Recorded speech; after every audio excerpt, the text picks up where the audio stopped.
Afternoon, everyone. This is the Vermont House Committee on Commerce and Economic Development. It is Tuesday, March 10th, 2026 at 2:46. So we're here to have more discussions on H 512. We have Representative Donahue's amendment. We need to hear from Legislative Council. We'll hear from on Arts Council as well. So Cameron, if you can join us.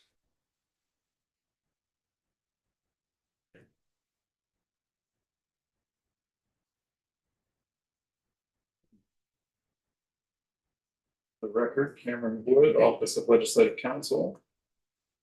So we did a quick walkthrough of the language of the amendment this morning, and you heard from the sponsor of the amendment. So I was just going to start by answering one of the questions that was brought up, and just to clarify for you all the language of the amendment, and then I'm happy to answer any questions that you all may have that may have come up subsequent to this morning. As I'm pulling Zoom up, the proposed amendment amends the definition of a reseller, but it doesn't actually change the language that's in the cap provision, the subsection C. So the question was about, we have this carve out for this individual, and could that individual then go on to a secondary ticket exchange marketplace and sell that ticket for above 110%? And then how would you distinguish between the individuals who are capped because they haven't bought the ticket for personal reasons versus the people who are capped? One thing I just wanted to, in answering the question, highlight was the amendment doesn't change the prohibition that applies to the secondary ticket exchange itself. What I mean by that is, I'll just share my screen so I can be specific.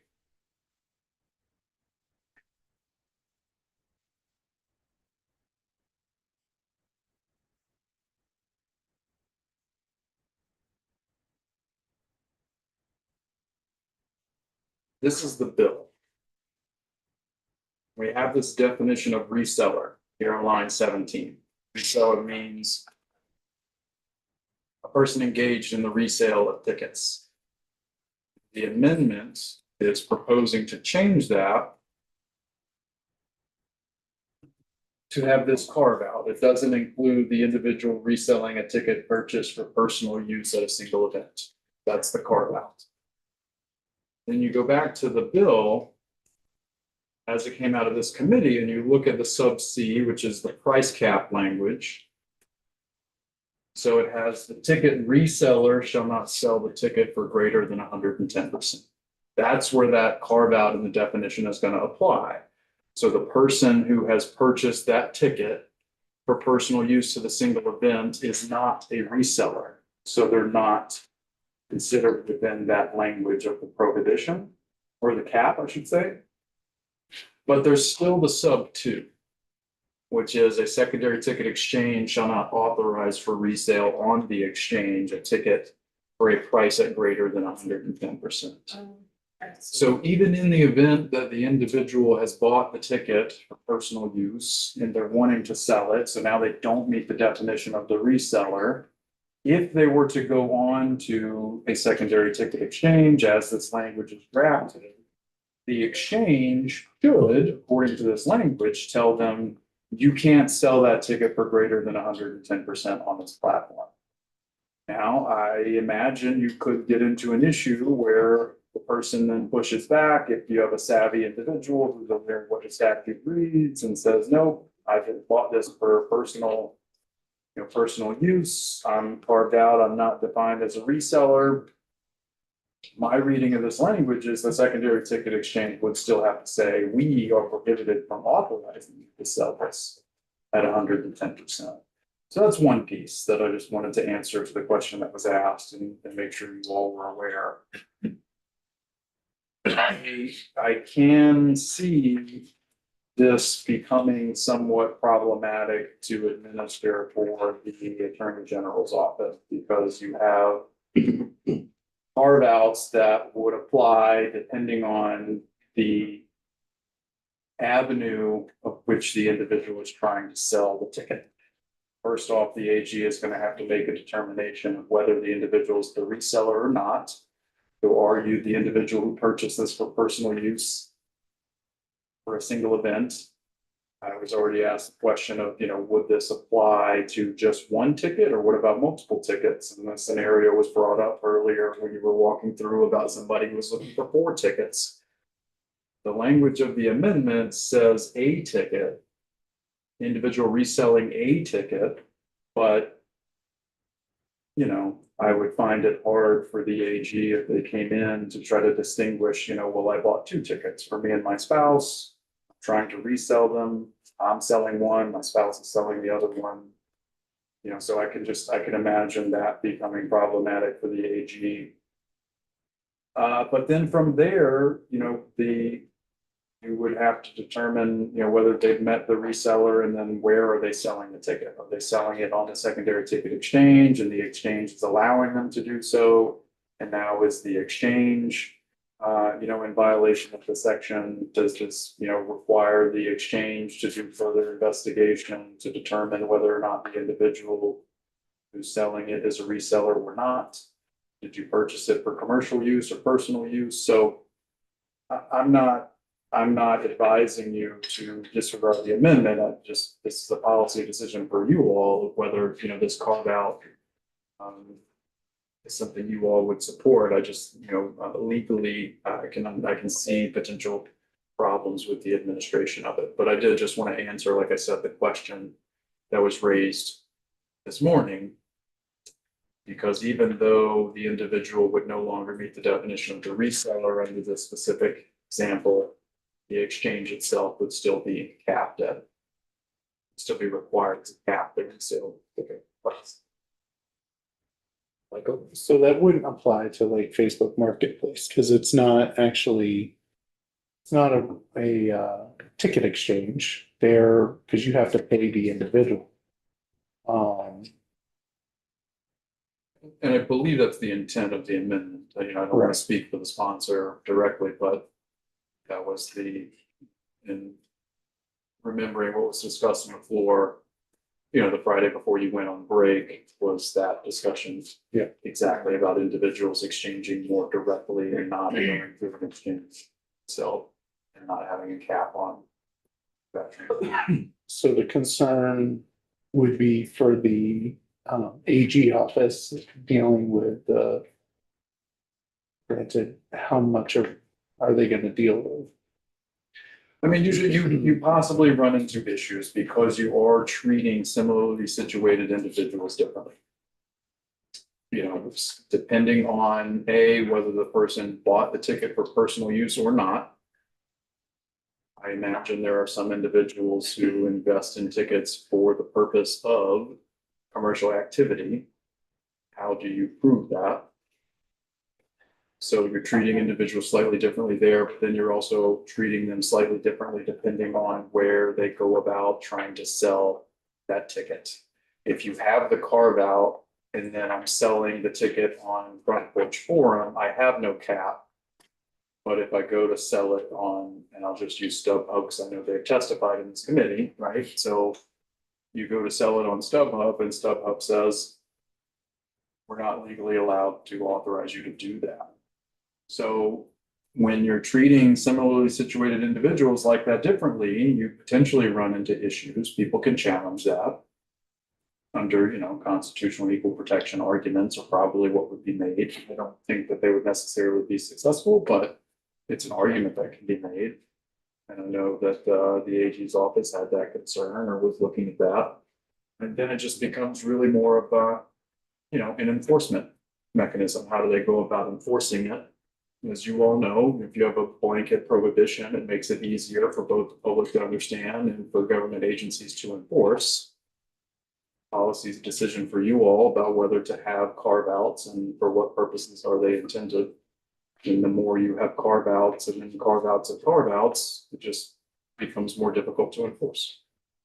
I'm not telling you that's a good or a bad thing, I'm just commenting on it for you all when it comes to actually trying to take the language that you have here and how is that gonna actually be enforced on the ground against Vermonters?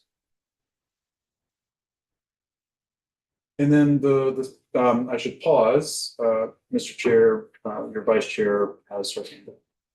Edie? Hi, thank you. I'm looking at the language on the new definition of reseller, and I just really like some clarification. A person can be an individual or a business. An individual, does it have a definition in our laws? By using the term individual, it would exclude a business organization. Generally, that's the legal distinction that courts have given those two terms. Yep. When Okay. you went in for something to include a business entity, you would use person, and an individual is interpreted to mean an actual human being. So this That's it. would, That answers. Yep, thank you. yes, ma'am. That answers. So I'm just thinking, following up on Edie's question, yeah, it's not an individual is not a business organization, but an individual could be business if they do it all themselves, right? How I interpret what you're saying is an individual could purchase tickets for a business reason, But then it wouldn't be personal use. but then it wouldn't be personal use, yes. So I had a follow-up question in terms of you were saying, well, we have this revised definition of reseller that includes individuals' personal use, but that doesn't cover the ticket exchange kind of thing.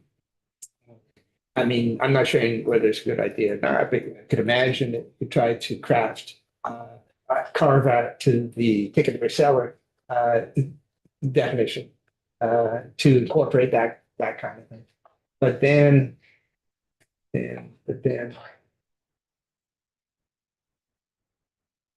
right, whether or not that's a good idea. Yeah, I think the amendment just raises two questions. Oh, for me. I remember my question. How would a ticket exchange be able to know whether that individual was actually an individual for personal use? I think that's a question. If I were the ticket exchange, I would be asking you all. How are we expected to go about making that determination? But then again, keep in mind, based on the language that you have in the bill, they don't need to make that inquiry, because if I were the ticket exchange and somebody came to me and said, I want to sell this $100 ticket for $120, I would say the statute requires us to cap what you can list it as at 110. And then the person says, but I bought this for individual personal use, I have an exemption, I'm not a reseller. And the secondary ticket exchange could look at the language in the bill and say, it doesn't matter whether you're a reseller or not. We are still required to cap your resale at 110%. But I do think you're potentially putting them in that position of having to explain that to somebody potentially.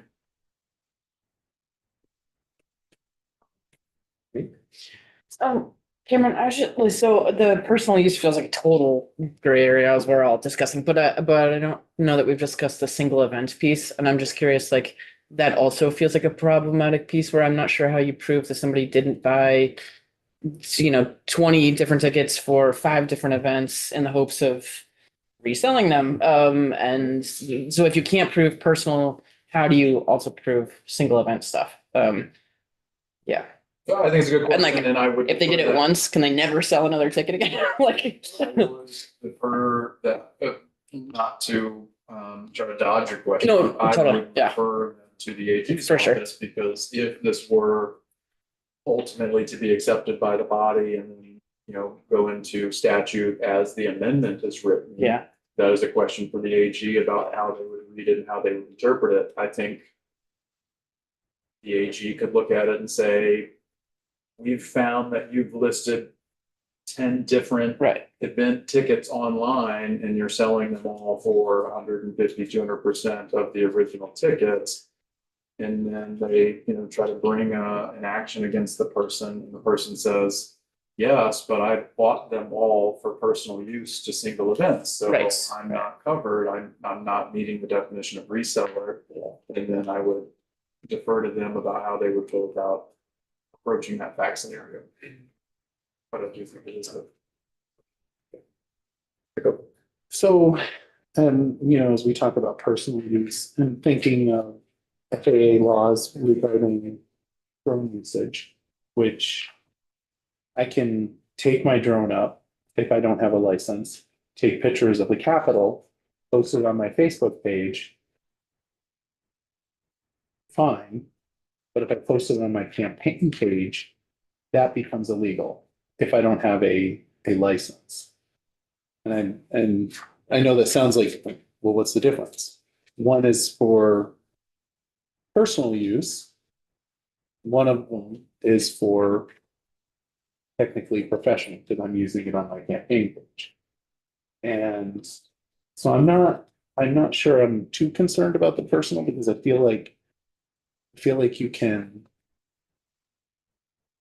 it is gray. And even that case is super gray. And believe me, the rules and regulations on that is very, very gray. But if you mess it up, it's like $20,000 fine.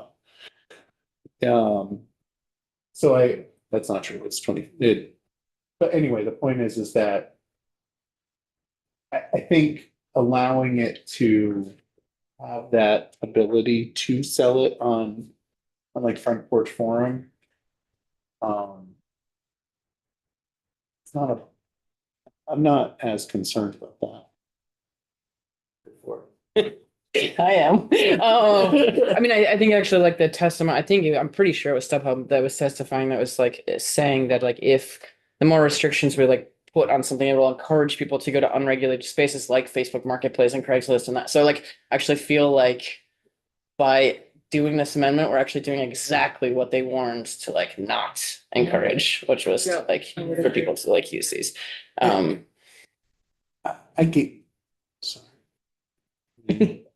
I get what you're saying, but I think the difference between StubHub and Front Porch Forum and Facebook Marketplace, you kind of know what you're getting to. I mean, when you look at StubHub, I didn't realize what they were until this committee conversation. Like, I thought they were selling tickets, like they were the place to go to buy tickets. They're not, they're a reseller. They're no different than eBay. I didn't know that. But I know that for, Facebook Marketplace is. We should ask the AG how many Facebook Marketplace scams occur in the state of Vermont on a daily basis. It's the same thing with Craigslist, right? Exactly, which we don't want to encourage like people to go to Craigslist and Facebook. They're unregulated spaces. Sorry, that was my fault. If safety is also part of the conversation and, or at least that industry is making, then yeah, this would be like completely like sidestepping the goal of why those platforms exist. Can you help me understand the second element of the amendment? I'm trying to compare the versions, make sure I get what's being executed prior to July 2026, what the implications of that sentence are compared to the original C3. Yes. So what I have on the screen is the bill as it was proposed coming out of this committee. So again, in the one, you have the cap for the ticket reseller of 110%, and the two, you have the cap of 110% through the secondary ticket exchange. And then the sub 3 was the entire subsection shall not apply to the resale of tickets if the reseller has the written contract with the ticket issuer. And So no price cap in that situation. And my understanding is there were scenarios where an individual ticket issuer, and this kind of came up on the floor, so just to clarify a little bit.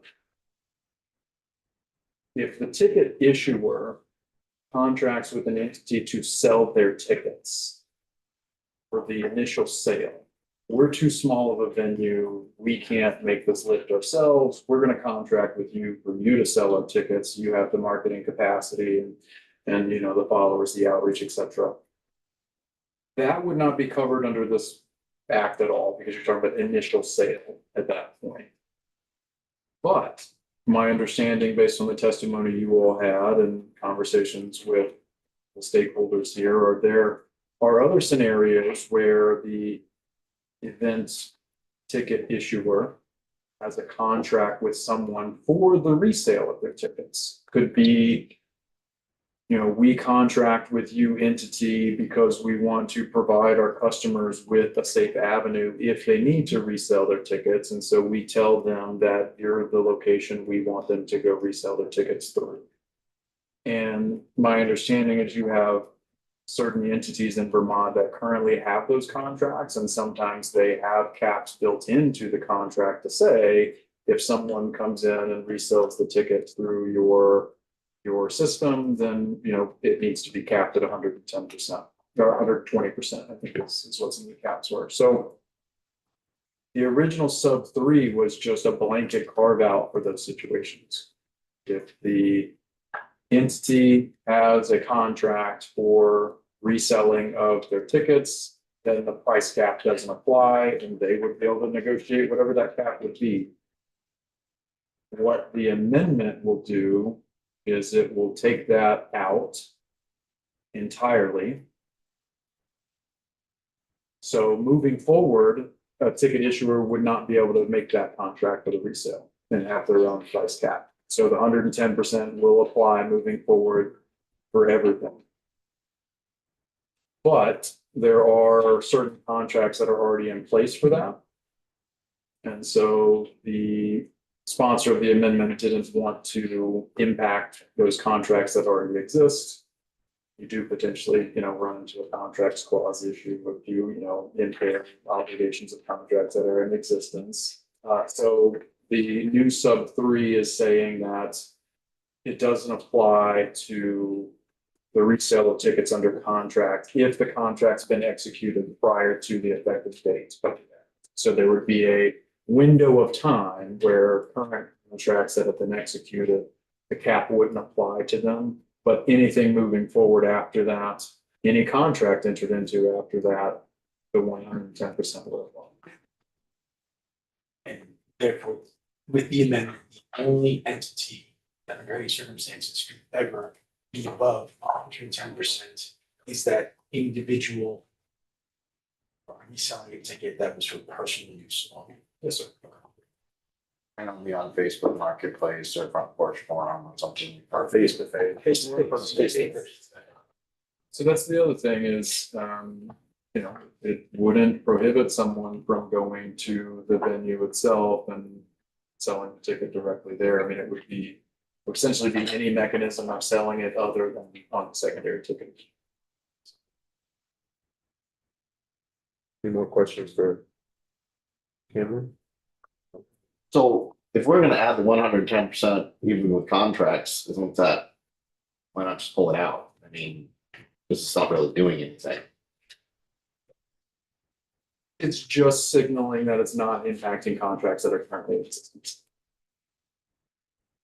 It is, you know, generally speaking, any laws that you pass are gonna apply prospectively, but if you don't have it in there, it could be a question. So it's really just signaling to the entities that have the contracts that we're not impacting those contracts to not raise that potential question.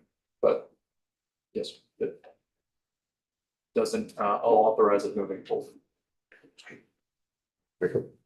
So Maine has this law, correct? Isn't that? Do They you have know? a version of it, which has different elements that are not in this bill. and slight differences. But, Do they address this issue? let me double check. I believe Double check that myself. It's- they have a price cap. Yes, I just don't remember how it is structured. Susan may know better than the top of her, Okay. but I will get you your answer. I mean, I could. Sure. Yeah, just following up a little what Tony was saying, that sub three seems to me anyway, to turn a fairly broad exemption for those circumstances where this contract. So, contracts sort of stand in the shoes of the issuer, original issue, and it's sort of turning it into a very much more exemption. Because not only would you not be able to do that going forward, but also it would still have a price cap on contracts issued before the effective date. Yeah. So there's probably not much more left to it. If, that's that would be the effect that I see, but whether or not. But then that's another, we go to that.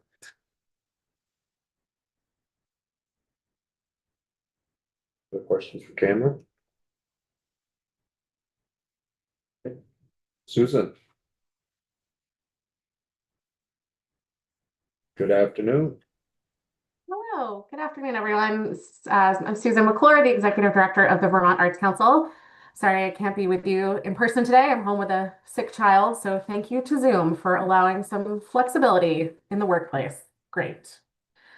And thanks also for the opportunity to weigh in on the proposed amendment and for all of the work on this bill so far. I'll start just by saying that the majority of the people who are reselling tickets on the secondary market are individuals. The industry estimates that about 80% of resale is done by professional individual resellers. Individuals buy a ticket from a venue, and then the individual sells it on a secondary resale market.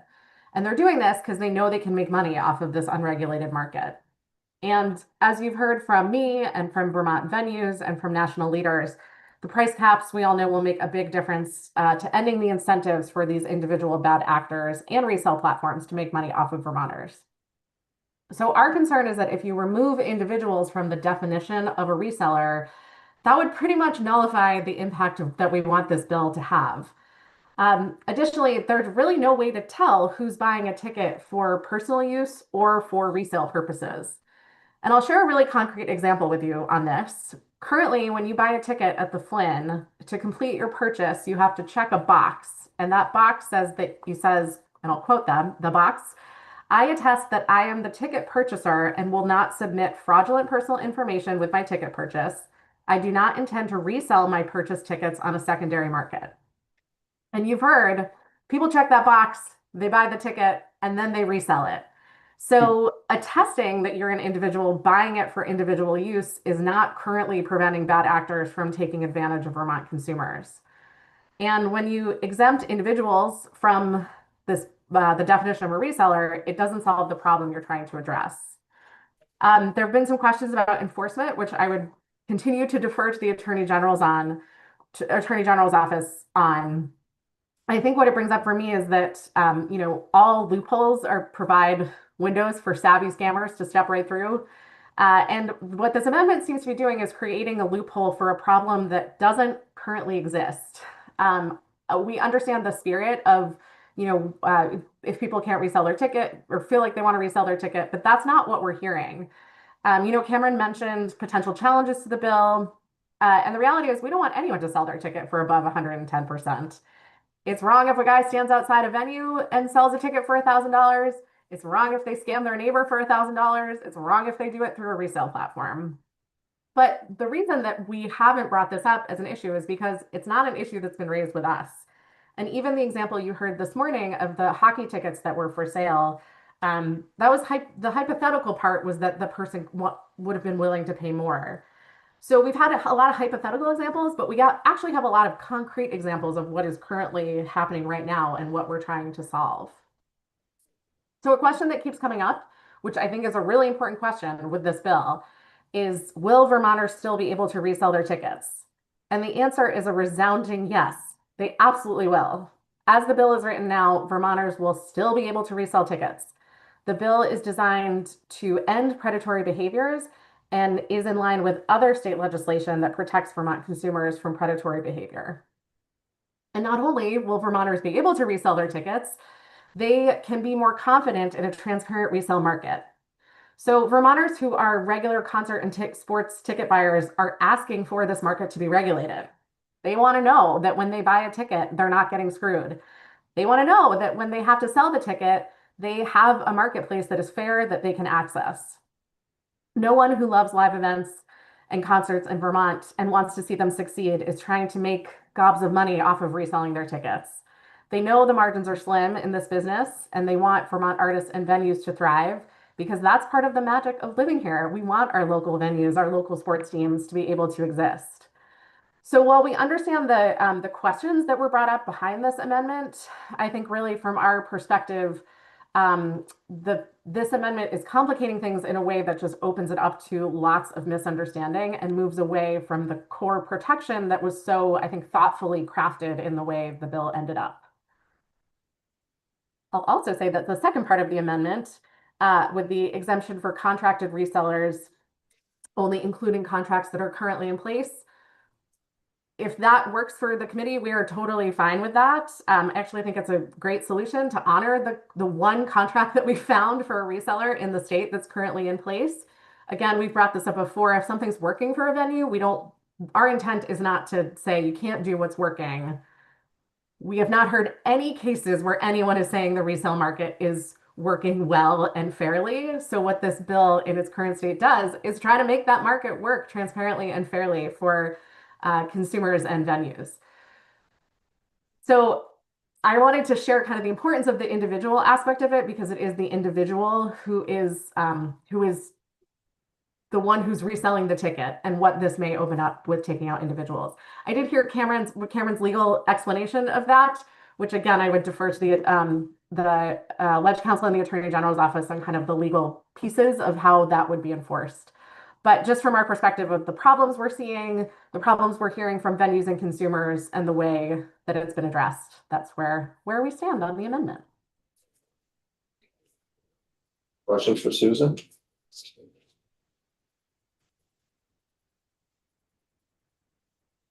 Susan, the one thing that's been brought up is, pull it up, is in the price cap, the resale for event tickets, where it says a secondary ticket exchange shall not authorize for resale on the exchange a ticket for a price greater than 110%. So I'm just wondering what your thoughts on, the individual that tries to sell on a resale market. This is saying that the platform can't accept that ticket price if it's above 110%. Yes, and I think so part of that question and what we heard from Representative Donahue too is, so if you're not, and I think my understanding is, if you're not using the secondary market, are there any rules that apply to you? And I think again, this would be an enforcement question for the Attorney General's office. Frankly, it feels, what I wouldn't want to do is make it okay for someone to stand outside the Flynn and say, give me $500 in cash and you can have a ticket to this show. That feels like really going backwards although, I don't know, maybe 30, 40 years ago when that happened more frequently, that was more transparent than the online resale market. That would be some of our concern around that. But also, again, I think I go back to that's not the issue that we're seeing. We're not seeing any issues right now with neighbors selling to their neighbors and having it be a horrible scam situation. We're not even really seeing any issues, and this tracks with internationally what we've seen. We're not seeing issues on Front Porch Forum when people are posting for tickets that they're selling. Where we're seeing the issues are through the resale platforms, usually out-of-state individuals who are trying to make money off the system. You've heard me talk about this at length over the past several months. So I think again, yeah, our focus is the resale platform. My concern would be that if you take the word individual out because they are individuals who are selling on the resale platform, that would be extremely confusing for everyone to explain the bill. But again, if there's like a legal side of that is like not my expertise at all, and it still gets to where we want it to get, then we're fine with it. Do you think that this could open up the black market that individuals could then start using Front Porch Forum, Facebook Marketplace, and what other areas there are that they could sell tickets on outside of the ticket exchange platform? I mean, it's we don't have, I'm like trying to use data to answer my question, but this is not any example that we've seen in any other places going this route. So my like gut as someone who's worked in this industry for a long time is that yes, definitely. If you're a person, the Flint has tracked people who are doing this, right? So they collect all the data when you buy a ticket, and they can track that from the ticket that's resold. So their staff person has called people and been like, hey, did you buy this ticket for resale? And they're actual people who are doing this, right? They're individuals who are making money off of the system. If a person can still make money off the system and the system just is Facebook Marketplace, then I don't see a reason why they wouldn't do that. Which is like part of my skepticism of creating a carve out that would open up more windows for confusion and potential avenues for people getting scammed. I also think one other thing to think about with these are the examples that we do have of this working well and of price caps working well, and how can we, and we've talked about this kind of since the beginning, is like learning from the places that are doing this well. And this kind of a carve out does, as far as I have seen, and I've been pretty steeped in this, this kind of a carve out for individuals doesn't exist anywhere internationally that we've seen at all. And I would be reluctant. That's not the vanguard we want to set. So you mentioned the carve out, and that it's not anywhere. I think I'm looking at Maine's statute on this. And it just says ticket reseller means a business entity whose primary business is the sale or resale of tickets. The ticket seller does not include a nonprofit corporation as defined by blah, blah, blah. So, I mean, in Maine statute, it doesn't even cover individual sales. Sorry, you're reading from Maine's definitions right now? Correct. Okay. Correct. Yeah, one thing I was going to comment was that, yes, I found it, and that is the definition, at least under that provision. What I don't know is if there is a separate provision in the statute that addresses things like, I've seen in other states where they have specific sections directed at selling tickets outside of venues, for example, and then separate sections that address, electronic sales, etc. So that is the definition of that section that passed in Maine. Yes, sir, and I don't know what else is in Maine statute that could be directed towards individuals, but I'd be happy to look. No, I mean, I'm just pointing it out. I don't have a problem being more restrictive in this situation.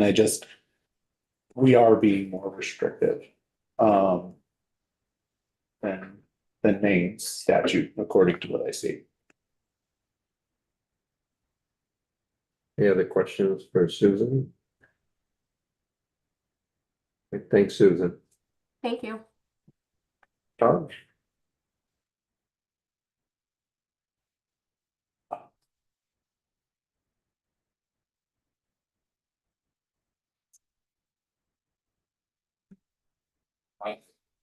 It's literally possible. Good afternoon.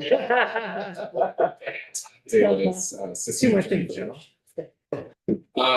I'm happy to answer questions. I think the questions before you in terms of the amendment, largely policy questions. I would say from our perspective, creating that kind of carve out for individual sales, as a practical matter, the AG's office is not gonna be prosecuting an individual in this scenario. We're gonna be going after large fault. And when I say an individual, we're not gonna go after the person who is like bought the ticket, couldn't go and is selling it. You know, and they sell it at 125% instead of 110. And certainly not the people outside the Flint or Paramount or Latches or wherever they are, full of halls selling tickets. That's just not generally how we're gonna operate. We're gonna go after the large volume folks who are doing harm to Vermont consumers and venues writ large. That said, the kind of carve outs that certainly are in the first section of the amendment would make enforcement pretty challenging for us, just in terms of drawing those distinctions, figuring out how to go about an investigation, you know, and then learning it is an individual and they fit in this way, that way. So it will make it less effective to our enforcement. The second piece, second amendment, second section of this amendment. We'll get to second amendment. Second whole session. It's coming. It's down the hall this week. Sorry, good help. The second section of this amendment, we're neutral on. I think that is completely policy choice. I think it's valuable to honor contracts as they stand in place. That makes sense to us. Questions from Tyler? Jonathan? I understand this second, in the second written document amendments, that second provision. Looking to honor contracts. It's not your position that the original bill that 512 is right now in some way doesn't honor contracts. No. Questions? The question about, you know, fairness and looking at carrying this out and allowing people to sell on Front Porch Forum or Marketplace, but and be carved out from the 110%, but then they go to the platform, ticket selling platform, and then they're capped at 110. Is that? I mean, so first and foremost, I say that's an enforcement challenge for us is when does the balance tip to being a reselling a secondary market platform suddenly becomes more important. You know, I think when you the simplest solution is a blanket prohibition. From an enforcement perspective, that's the case. From a defensibility of the statute perspective, that's also the case. So Think about, you know, discriminating against business against another. Again, yeah, the blanket prohibition is going to make that pretty straightforward.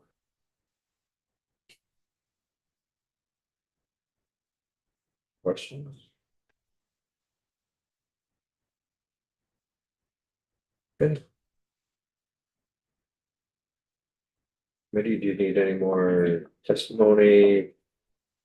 Are you comfortable with voting on the amendment as proposed by Representative Donahue? We can divide though, they're divisible. Well, that's what I need to find out. Okay. Most of it would be on the floor. We're gonna see if it is in the committee. So based on what Todd just said, the second part of that amendment really doesn't really affect any current contracts anyway. Based on, oh, well, one contract, but I think he said that didn't really affect. I'm sorry. That's a great question. And I was just thinking more about Cooper's question. So my read on the existing statute, this may be a better question for Karen, is it's not going to be retroactive anyway, right? From an enforcement perspective, we're not going to enforce something that's in existence before the law takes effect. And I believe most of these reselling contracts, if they exist, I don't know if they do, are for existing events, right? So there's a certain timeline anyway that people aren't selling tickets. They aren't entering into these contracts, and this might be a question for Susan and the Marketplace, but years out, So I think as a practical matter, it wouldn't impact those. As a legal matter, I'd have to think a little bit more about the retroactivity, which might be more your bailiwick. So, but it's an interesting question, right? It exists in the statute. Again, from an enforcement perspective, this is just me saying it. I don't think we would try and enforce against an existing contract and get into which law applies based on in this specific example when we know it's all time.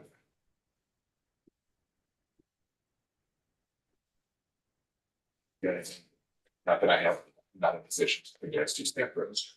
No, I mean, I would agree that, as I mentioned in the chair, I mean, generally speaking, it's gonna apply prospectively. And if I were the entity enforcing it, as the Attorney General's office just testified, if you have contracts that are built in place, then without the legislature giving specific instruction that something should apply retroactively, I wouldn't enforce against that because you potentially run into issues. And generally, as a general statutory construction concept, you all have to specifically indicate when you want laws to apply to retroactive, to retroactive conduct. So again, I do think if you went with the C3 amendments, if you were wanting to remove the exclusion for those contracts, so the cap would apply across the board, I don't see any issue with having the proposed C3 to make it clear that it's not applying to those contracts. I don't see any harm in having it. I also don't think, based on the testimony you have from the AG's office, that it's absolutely necessary from a legal perspective. Signaling to the public may be a different question. I was going to answer the question, and I see Susan has her hand up too, but there are 3 venues in the state that have reseller contracts ongoing right now. Susan and I spent a lot of time talking over break. So perhaps it's better to hear it from her, but it's not an event by event issue necessarily for them. Susan? Yes, that's what I was going to say actually, and they're just to get really concrete, the one example that we're talking about in this, there's a few others that are actually, one of them said they can't actually find the signed contract, so it's unclear if they have one. But the one concrete example we're talking about is UVM Athletics. They have they signed a multi-year contract with a ticketing platform. As part of their contract with the platform, they have a secondary contract with a ticket reseller that is working fine for them right now. What they have said is they support the spirit of this legislation, but they feel like they're tied into this contract. It's like 10, I think it's like I don't want to be quoted. It's like 10-year contract maybe. So I think that was part of the intent, was to give some space to venues that have a system that they're either locked into or they think is working really well.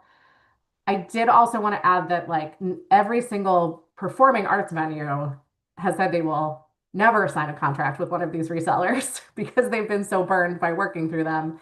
And that the one who does have a contract, who you heard about through Cash or Trade, said that they would much rather focus on a 10% price cap and get rid of their contract altogether because of how much money it's costing their business right now to work in an unregulated market.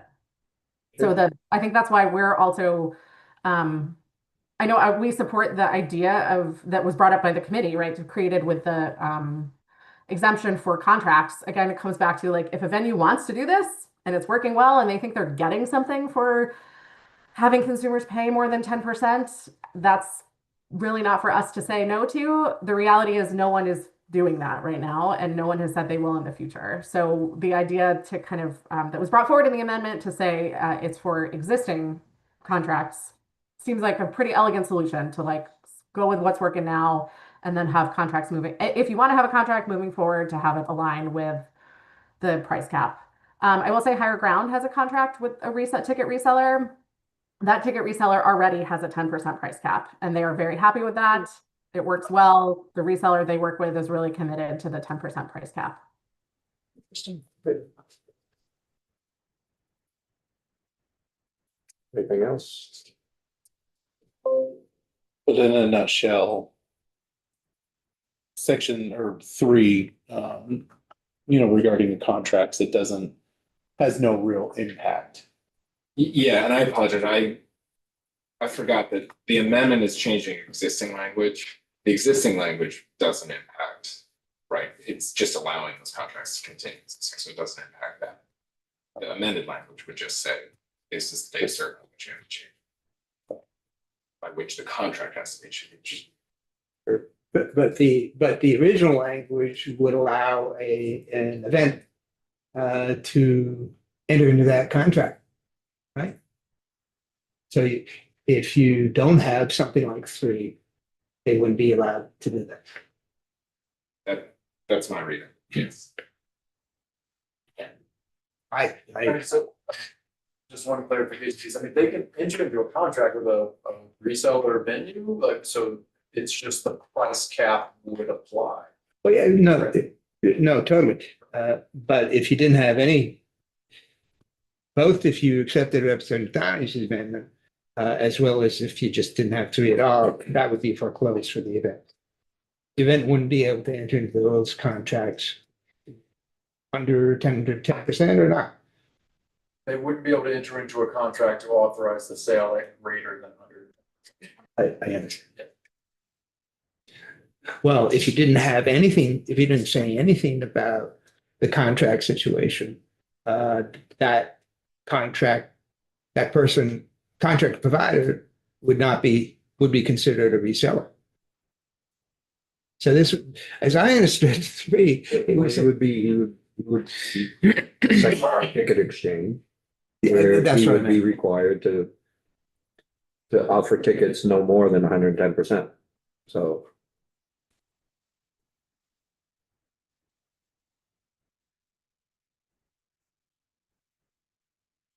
I think for clarity. I mean, I'm willing to accept Representative Donahue's amendment to that it clarifies to the venues in Vermont that currently have a contract that they can continue on with that contract if it happens to be more than 110%. When those contracts expire and if they want to contract again with a ticket reseller, that it can't be more than for 110%. That's the way, that's the way I'm seeing it. What are we avoiding by doing that? What is something imperiled that would? Well, I don't know what the current contracts that UVM may have, if they're more than 110% on the resale, I don't know. I think it's just being cleared to the AG's office that we're saying that's allowable while they have these contracts in place now.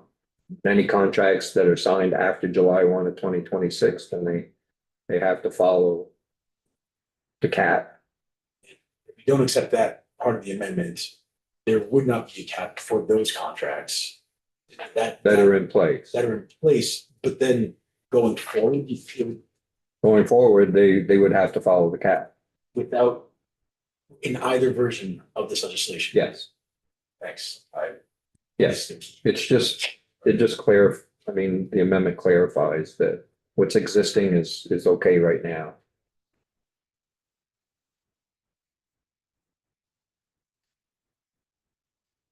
Anything else? When we take a 5-minute break, I will go and have a conversation with the clerk. Make sure how we look at this, if we're going to divide this amendment into 2 and have 2 votes. I think that's probably the way we'll go.